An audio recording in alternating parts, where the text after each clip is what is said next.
sudah kita pastikan. Jadi ketika bertemu alif itu termasuk dalam beda kata, sedangkan bertemu dengan hamzah udah pasti satu kata. Contoh yang dalam satu kata, malaika.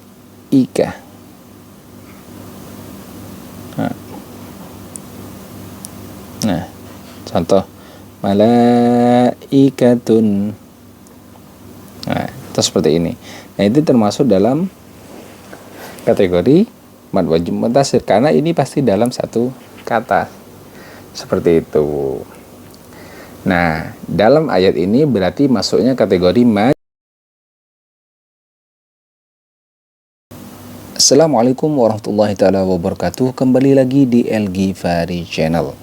Kali ini kita akan membahas tentang hukum tajwid yang terkandung pada surah Al-Lahab ayat yang pertama, di mana pada surah ini terdapat tanda mad, dan kemungkinan besar ini menjadi kebingungan bagi kita semua. Ini termasuk dalam kategori mad wajib muttasil atau mad jaiz munfasil.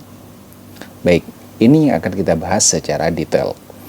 Nah, sebelum itu mari kita ketahui apa itu mad wajib muttasil dan mad jaiz munfasil. Mad wajib muttasil itu teman-teman, yaitu ketika terdapat tanda mad. Tanda mad itu seperti ini, ya, tanda alis atau tanda coret panjang bertemu dengan hamzah, ya, dalam satu kata.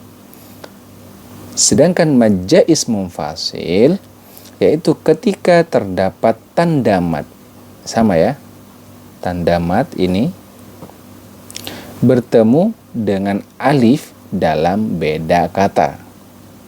Ya. Persamaannya di mana? Yaitu sama-sama terdapat tanda mad. Sama-sama terdapat tanda mad. Perbedaannya di mana? Kalau mad wajib muttasil itu bertemu hamzah, ya, bertemu hamzah dalam satu kata, ya, dalam satu kata. Sedangkan mad jaiz munfasil itu bertemu dengan alif dalam beda kata. Ya, itu perbedaan secara visualnya. Jadi mad wajib muttasil itu tanda mad bertemu hamzah, bentuknya hamzah, ya. Diingat bentuknya hamzah dalam satu kata. Sedangkan mad jaiz munfasil yaitu tanda mad bertemu dengan alif dalam beda kata. Dan panjangnya 4 sampai 5 harokat. Nah, seperti itu teman-teman. Nah, paling gampangnya antara membedakan mana satu kata dan beda kata itu sudah bisa dipastikan ketika bertemunya dengan hamzah itu pasti dalam satu kata. Ketika bertemunya dalam bentuknya alif, maka sudah dipastikan itu beda kata. Ya, sudah bisa dipastikan. Jadi antum tidak perlu memikirkan lagi beda kata ataupun dalam satu kata. Yang perlu Anda cari yaitu ketika itu bertemu hamzah atau bertemu alif. Itu yang membedakan. Jadi Anda hanya menghafalkan kalau bertemu hamzah mad wajib muttasil, kalau bertemu alif itu mad jaiz munfasil. Itu cara membedakan atau cara mengetahui ini hukumnya yang mana.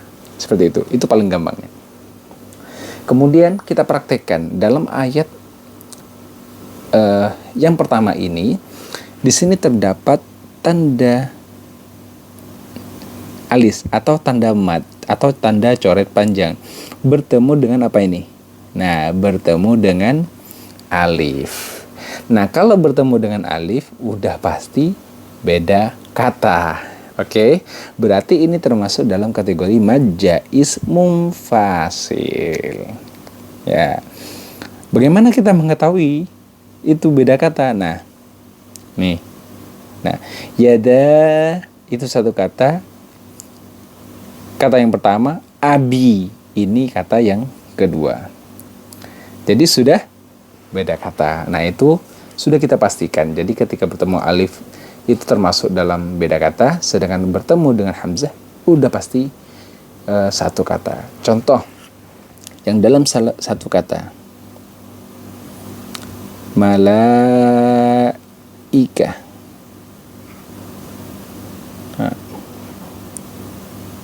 Nah, contoh malaikatun. Nah, itu seperti ini. Nah, itu termasuk dalam kategori mad wajib muttasil karena ini pasti dalam satu kata. Seperti itu. Nah, dalam ayat ini berarti masuknya kategori mad jaiz munfasil. Baik. Jadi cara membacanya yaitu dibaca panjang 4-5 harokat. Tabbat yada abi lahabin wa tabba. Tabbat yada abi lahabin wa tabba. Nah, seperti itu teman-teman. Jadi itu cara membedakan secara mudah dan secara praktis mana yang termasuk dalam kategori mad wajib muttasil, mana yang termasuk dalam kategori mad jaiz munfasil pada ayat yang pertama ini. Mudah-mudahan ini bermanfaat bagi teman-teman semua, dan jangan lupa share, subscribe, dan like video ini, dan komen jika ada yang ingin kita bahas di video-video selanjutnya. Jazakumullah khair. Wassalamualaikum warahmatullahi wabarakatuh.